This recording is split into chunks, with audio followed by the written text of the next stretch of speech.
Καλησπέρα παιδιά. Σήμερα θα μιλήσουμε πιο πολύ για αμπελοφιλοσοφία, για κριτήρια επιλογής μετοχών, για διάφορα θέματα, δηλαδή καλό το μέρισμα ή κακό το μέρισμα και αν ναι σε τι ποσοστό. Πιο πολύ αμπελοφιλοσοφία και όχι τόσο για συγκεκριμένες εταιρείες. Θα δοθούν και μερικά παραδείγματα εταιρεών βέβαια, αλλά θα είναι πιο γενική η συζήτηση. Εδώ έχετε υπόψη σας την Τετάρτη που μας έρχεται, τώρα σε λίγες μέρες, έρχεται live στο κανάλι μαζί με τον Νίκο Οικονομόπουλο, ο οποίος έχει και ομάδα στο Facebook. Όσοι δεν ξέρετε τι σημαίνει Νίκος Οικονομόπουλος, θα καταλάβετε την Τετάρτη, αν και πιστεύω πιο πολύ τον ξέρετε τι εστί Νίκος. Ωραία. Πάμε λοιπόν να δούμε μερικά θέματα που έχω σκεφτεί. Ένα στάνταρ θέμα που βλέπω συχνά στις συζητήσεις των επενδυτών είναι αν μια εταιρεία είναι καλύτερο να δίνει μέρισμα και ειδικά μεγάλο μέρισμα ή να επανεπενδύει τα κέρδη της σε νέες δραστηριότητες και να τα κρατάει μέσα με σκοπό να τα επενδύσει. Εγώ να σας πω γενικά, δεν μου αρέσει μια εταιρεία να επανεπενδύει ολόκληρα τα κέρδη της επάπειρον και να μην δίνει καθόλου μέρισμα. Γιατί?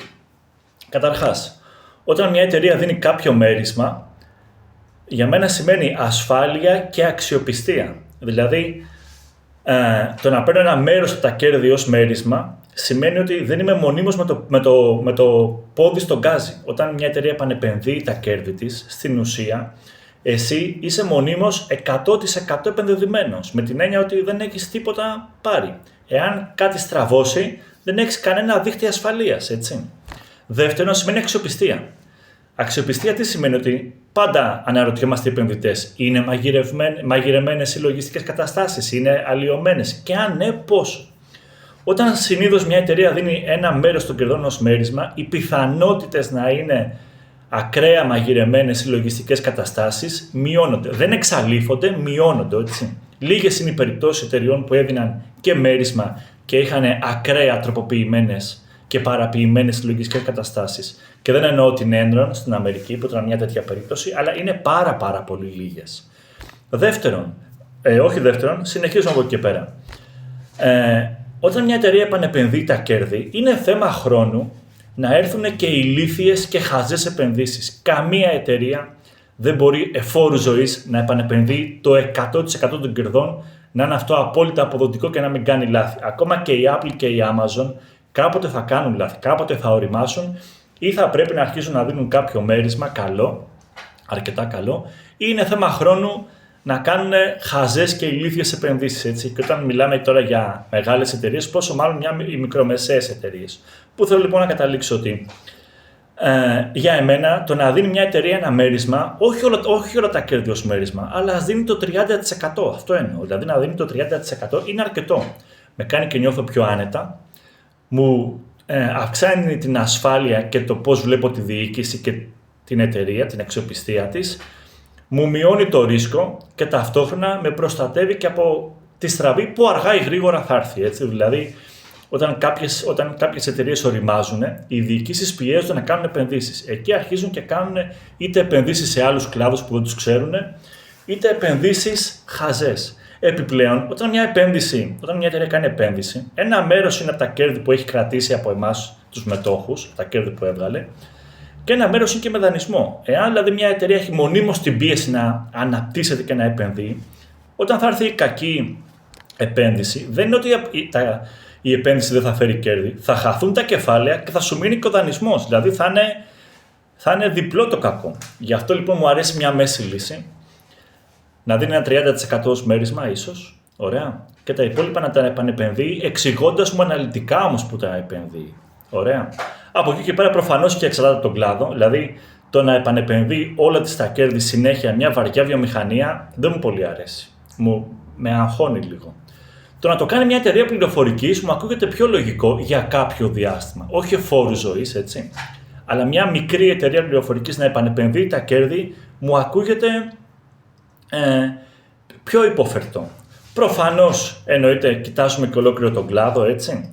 Αν ο κλάδος είναι όριμος, αν είναι αναπτυσσόμενος, για παράδειγμα, οι κατασκευαστικές εταιρείες είναι κοινό μυστικό ότι με τα κέρδη που βγάζουν χρηματοδοτούν στην ουσία το επόμενο έργο, το οποίο φιλοδοξούν να είναι ακόμα μεγαλύτερο. Αυτός είναι και ο λόγος που μέχρι πρόσφατα οι κατασκευές δεν έδιναν μερίσματα, ωραία.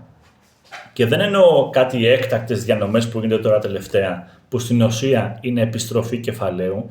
Δηλαδή υπάρχει ειδικά μια κατασκευαστική εταιρεία στο ΧΑ, πολύ μεγάλη, η οποία σιγά σιγά πουλάει όλες τις δραστηριότητες και επιστρέφει τα λεφτά στους συμμετόχους. Ο γενικός κανόνας είναι ότι οι κατασκευές δεν μπορούν να δίνουν μεγάλα κέρδη γιατί τα χρησιμοποιούν για να χρηματοδοτήσουν το επόμενο μεγάλο έργο. Προφανώς όμως, όταν λέω ότι μια εταιρεία θα μου άρεσε να δίνει το 30% ως μέρισμα ίσως και να επανεπενδύει τα υπόλοιπα, αν είναι εφικτό, υπάρχουν και εξαιρέσεις. Μία από αυτές είναι το αεροδρόμιο, το Ελευθέριος Βενιζέλος, για το οποίο όμως δεν θα πω τίποτα, μιας και έχω πει αρκετές σκέψεις στο αμέσως προηγούμενο βίντεο που έχουμε γυρίσει και έχουμε συζητήσει. Όποιος θέλει να το δει, υπάρχει στο κανάλι. Τώρα, είναι σπάνιες περιπτώσεις, όπως είπαμε, εταιριών που δίνουν και μερίσματα μεγάλα και είναι και παραποιημένες συλλογιστικές καταστάσεις. Μια τέτοια πολύ μεγάλη περίπτωση, πολύ μεγάλη εταιρεία ήταν πριν αρκετά χρόνια, η Enron στην Αμερική, αλλά έχουμε τέτοιες περιπτώσεις που ύποπτες δηλαδή και εδώ στο ΧΑ. Να σας πω ένα παράδειγμα. Δεν έδιναν μερίσματα, αλλά είχαν μεγάλα κέρδη τα οποία μονίμως επανεπενδύονταν. Ποιες είναι αυτές και δεν έδιναν ποτέ σχεδόν μέρισμα. Είναι οι γνωστές, όπως θυμούνται οι πιο παλιοί, η Φολή και η MLS. Τι κοινό είχαν αυτές οι δύο εταιρείες? Έδιναν κέρδη στις συλλογιστικές καταστάσεις και για κάποιον λόγο, προφανώς και υπήρχε εξήγηση ότι και καλά επανεπενδύονται, δεν έδιναν σχεδόν ποτέ μέρισμα. Ωραία. Εγώ να καταλάβετε, με το που θα ακούσω ότι μια εταιρεία έχει κέρδη, μεγάλα κέρδη, αυξάνονται τα κέρδη, αλλά δεν δίνει μέρισμα, το πρώτο πράγμα που θα ρωτήσω είναι ποιος υπογράφει τις οικονομικές καταστάσεις. Κατευθείαν δηλαδή είναι ένα καμπανάκι αξιοπιστίας και ασφάλειας. Προφανώς δεν λέω ότι είναι απατεώνες, εγώ όμως ο Βασίλης αυτό θα ψάχνα. Ακούω μεγάλα κέρδη, αυξανόμενα κέρδη και επενδύσεις και, αλλά μέρισμα 0. Ωραία. Να ξεκινήσουμε από το ποιος υπογράφει τις οικονομικές καταστάσεις, ποια εταιρεία αρκετών λογιστών και να πάμε στα υπόλοιπα. Προφανώς και κάθε περίπτωση είναι ξεχωριστή. Εγώ μιλάω για το γενικό κανόνα όμως. Έτσι. Από εκεί και πέρα, παιδιά, τι ψάχνω εγώ σε μια εταιρεία? Έτσι. Θα σας πω τώρα μερικές γενικές σκέψεις σε 5-10 λεπτά. Προφανώς και αυτά σηκώνουν ώρες συζήτησης και υπάρχουν και 500.000 λεπτομέρειες και περιπτώσεις. Εγώ θα πω μια γενική εικόνα και κάποια άλλη φορά συζητάμε παραπάνω. Το πρώτο πράγμα που κοιτάζω εγώ σε μια εταιρεία είναι καταρχάς να καταλάβω τι ακριβώς κάνει η εταιρεία. Όσο καλύτερα γίνεται. Και δεν εννοώ το αεροδρόμιο που συζητήσαμε πριν λίγο καιρό ή το NOL που είχε γίνει ένα βιντεάκι πριν 4 χρόνια. Γενικά θέλω σε μια εταιρεία να καταλαβαίνω πιο αναλυτικά τι παράγει. Τι είναι αυτό το προϊόν που παράγεις? Το παράγεις, το εμπορεύεσαι, το αγοράζεις και το πουλάς? Ποιοι είναι οι πελάτες σου? Ποιοι είναι οι προμηθευτές σου? Ποιο είναι το περιθώριο μεικτού κέρδους που έχεις? Δηλαδή, αν κάτι το αγοράζεις 10, το πουλάς πόσο? 11? Το πουλάς 200? Πόσο είναι αυτό? Ωραία. Και γιατί σας το λέω? Γιατί μια εταιρεία που αγοράζει κάτι 10 και το πουλάει 11, σημαίνει ότι μια μικρή αύξηση πωλήσεων δεν θα έχει κάτι τρομερό σαν αποτύπωμα στις οικονομικές καταστάσεις. Μια εταιρεία που κάτι το αγοράζει όμως 10 και το πουλάει 200, το πιο πιθανό είναι μια μικρή αύξηση πωλήσεων να έχει πολύ μεγάλο αποτύπωμα στην κερδοφορία της. Έτσι. Ή ας πούμε ένα παράδειγμα, σε σχέση με τα μερίσματα που πάμε πριν. Ο κλάδος και η εταιρεία που είναι έχει δυνατότητα επανεπένδυσης. Για παράδειγμα, οι εταιρείες πληροφορικής έχουν δυνατότητα να επανεπενδύουν τα κέρδη τους πολύ άνετα. Οι εταιρείες διείλυσης δεν το έχουν τόσο εύκολα αυτό και γι' αυτό δίνουν μεγάλα μερίσματα. Πρέπει δηλαδή να καταλαβαίνουμε και πώς είναι ο κλάδος, έτσι.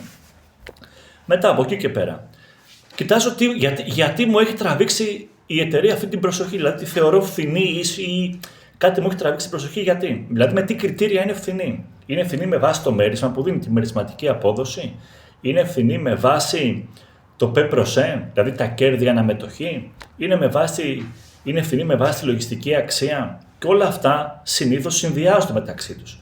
Αν μια εταιρεία, για παράδειγμα, είναι κάτω από τη λογιστική της αξία, αλλά δεν βγάζει κέρδη, είναι λογικό να είναι ενδεχομένως και πολύ χαμηλά από τη λογιστική αξία.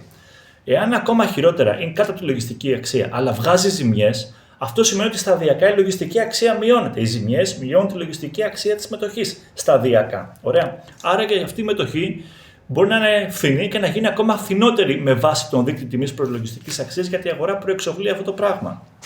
Ωραία. Ή ας πούμε ένα παράδειγμα, κοιτάζω ποια είναι η πρόβλεψη της διοίκησης για τα επόμενα χρόνια. Από εκεί και πέρα. Μια στάνταρ ερώτηση που κάνω τώρα τελευταία σε πολλές διοικήσεις όταν πηγαίνω σε γενική συνέλευση είναι από πού θα μπορούσε να έρθει η ανάπτυξη της εταιρείας. Και δεν εννοώ γενικά και αόριστα. Υπάρχει κάποιο business plan? Υπάρχει πρόληψη για εξαγορές? Κάνει εξαγωγές η εταιρεία? Ωραία, δεν είναι μόνο εξαγορές, είναι και τι εξαγωγές κάνεις. Ας πούμε, συνήθως οι εταιρείες που έχουν εξαγωγικό προφίλ έχουν πολύ μεγαλύτερα περιθώρια ανάπτυξης από τις εταιρείες που λόγω αντικειμένου ή λόγω αποφάσεων της διοίκησης επικεντρώνονται στην εγχώρια αγορά. Η εγχώρια αγορά έχει ταβάνι. Οι εξαγωγές δεν έχουν ταβάνι. Μπορεί να κάνει εξαγωγές η εταιρεία. Είναι εφικτό. Από εκεί και πέρα, προφανώς και με ενδιαφέρει το επενδυτικό πρόγραμμα. Και τι εννοώ. Όταν ακούω για επενδύσεις, το πρώτο πράγμα που ρωτάω και ψάχνω να βρω είναι από πού θα έρθουν τα κεφάλαια. Το να μου λες θα επενδύσω 100 εκατομμύρια ευρώ, ναι, πού θα τα βρεις τα 100 εκατομμύρια ευρώ. Και γιατί σας το λέω. Θα γίνει αύξηση κεφαλαίου, έχεις ήδη μεγάλα ταμιακά διαθέσιμα που κάθονται και θα πάνε εκεί. Θα γίνει αποδανεισμό. Αυτό, παιδιά, να σας πω, έχει πάρα πολύ μεγάλη σημασία. Γιατί σημασία έχει όχι μόνο τι επενδύσεις κάνεις και από πού θα έρθουν τα κεφάλαια. Όταν αγοράζεις επενδύσεις πάγιου ενεργητικού, που αυτό στο πάγιο ενεργητικό τι σημαίνει? Είτε είναι οι εξαγορές, είτε είναι κτίρια, είτε είναι μηχανήματα σε πολλές εταιρείες και ανάλογα με το αντικείμενο, σημαίνει ότι δεν μπορεί να είναι όλα από δανεισμό. Γιατί αυτό, αν μια εταιρεία κάνει μια εξαγορά και είναι όλη από δανεισμό, είναι ένα ακραίο ρίσκο. Και τι σημαίνει αυτό να καταλάβετε? Όταν επενδύεις σε περιουσιακά στοιχεία που πάνε στα πάγια, σημαίνει ότι αν κάτι στραβώσει, δεν μπορείς να τα ρευστοποιήσεις εύκολα. Εάν, εγώ είμαι μια εταιρεία, για παράδειγμα, εμπορική. Είναι μια εμπορική εταιρεία και πάω και κάνω μεγάλες επενδύσεις σε κτίρια με δάνεια.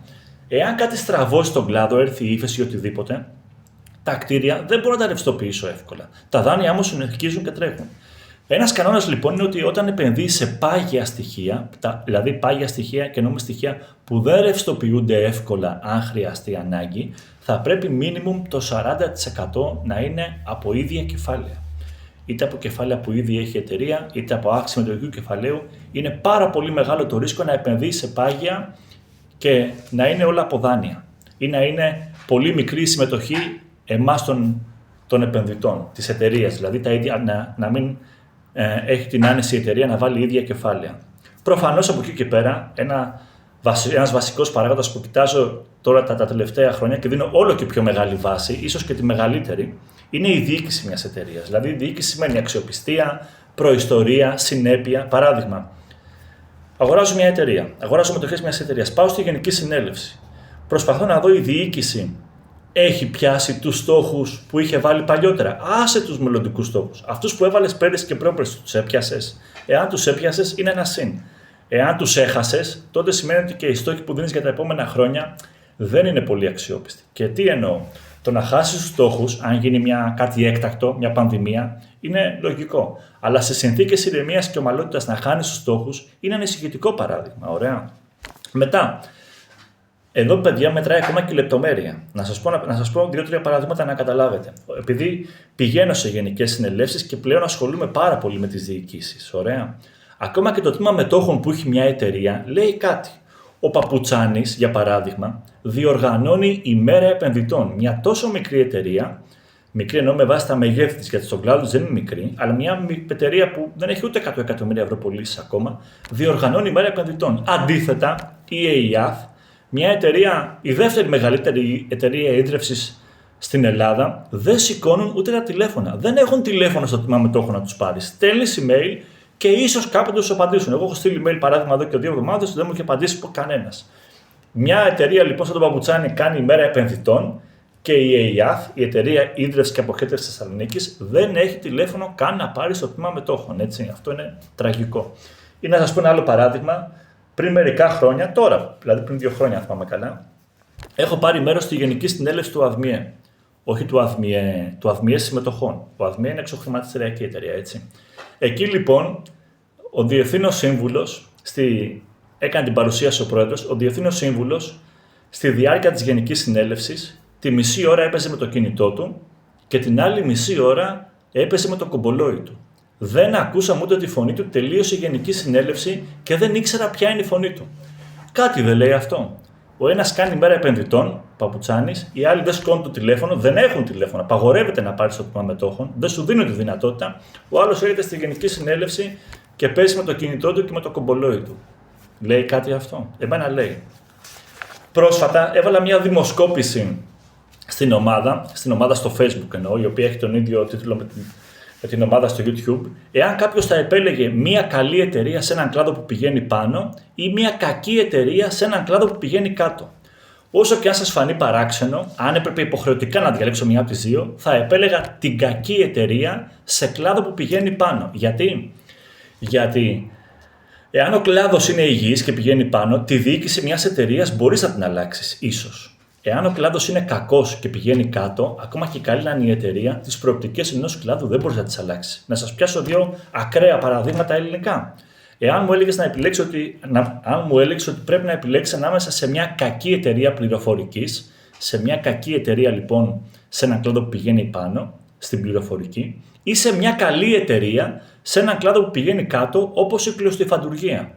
Θα σου έλεγα από το να επιλέξω μια κακή εταιρεία, αν έχω να επιλέξω ανάμεσα σε μια κακή εταιρεία πληροφορικής, κακή εταιρεία σε κλάδο που πηγαίνει πάνω δηλαδή, ή σε μια καλή εταιρεία, μια κλωστοϊφαντουργία σε κλάδο που πηγαίνει κάτω, θα επέλεγα την κακή εταιρεία στον κλάδο της πληροφορικής και όχι την καλή εταιρεία στον κλάδο της κλωστοϊφαντουργίας. Ωραία.